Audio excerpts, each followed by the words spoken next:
Je dois tout à la République. Madame Borne est une caricature. Ça promet donc des lendemains terribles. Son visage ne vous disait peut-être rien. Cette semaine, il a fallu apprendre à la connaître. Passation à Matignon, premier déplacement, premier 20h. Elisabeth Borne passe de l'ombre à la lumière. Elle est moins connue que d'autres ténors du gouvernement. Alors qui est-elle? C'est une personnalité, comme on le dit, issue de la société civile. En coulisses, c'est une poigne de fer. Elle est identifiée à gauche. Elle a quand même fait Polytechnique, elle est diplômée des Ponts et Chaussées. Elle a été préfète, elle a été présidente de la RATP. C'est toujours un peu bizarre de le dire comme ça, mais c'est vrai, c'est une femme. Cette semaine, il a aussi fallu attendre 4 jours de tractation et d'arbitrage à l'Élysée. Et finalement, le président de la République a nommé un nouveau gouvernement de 28 ministres, presque au complet déjà. Voici son portrait robot. La moyenne d'âge diminue, 46 ans et demi contre 51 auparavant. L'exécutif reste ultra diplômé, 5 ministres ont fait l'ENA, 8 un institut d'études politiques, 2 sortes d'HEC et 3 des écoles normales supérieures. Sur 28 ministres, 26 ont au moins un bac+5.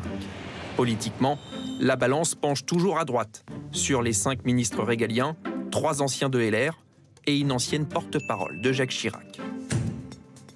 Ce gouvernement numéro 2 est très largement pire que le numéro 1. Emmanuel Macron fait le choix de la technocratie, de la technicité. On y retrouve les principales figures de la maltraitance sociale. Ce sera donc le pire, c'est-à-dire la continuité.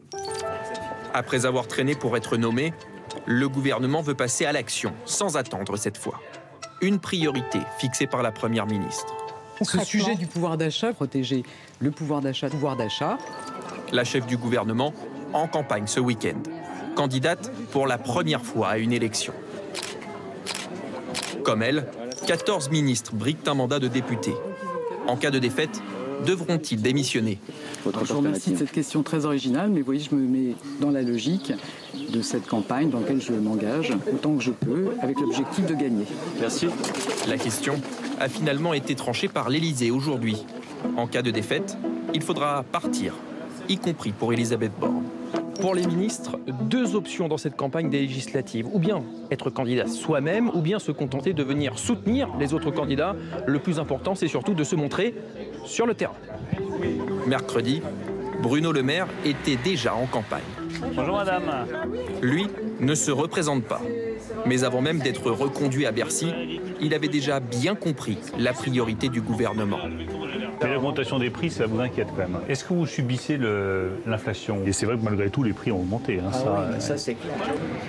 Et pour répondre aux inquiétudes, quoi de mieux qu'une annonce sur le prix de l'essence? Je pense que nous maintiendrons la restriction sur le carburant. Tous les dispositifs contre l'inflation doivent être maintenus jusqu'à la fin de l'année 2022. Faire campagne, c'est aussi décrédibiliser l'adversaire. Surtout quand la volonté de Jean-Luc Mélenchon de devenir Premier ministre s'invite dans la conversation. Il peut rêver aussi, hein. C'est pas interdit. Pour M. Mélenchon, ce sera juste un rêve, oui. Et je pense que pour les Français, ce sera un cauchemar même. Le gouvernement d'Elisabeth Borne, au grand complet, a rendez-vous demain à l'Élysée pour le Conseil des ministres. Pour 12 d'entre eux, ce sera une grande première.